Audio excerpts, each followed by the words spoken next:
radiator must be leaking. That's why it's steaming. But the good thing is,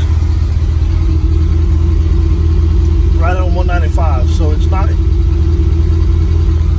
Must have been an air bubble in the system that caused that overheat for that few minutes, and then it dropped way down and then came back to normal when we were driving.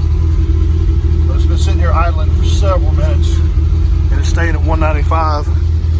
I've already closed that up. That was full.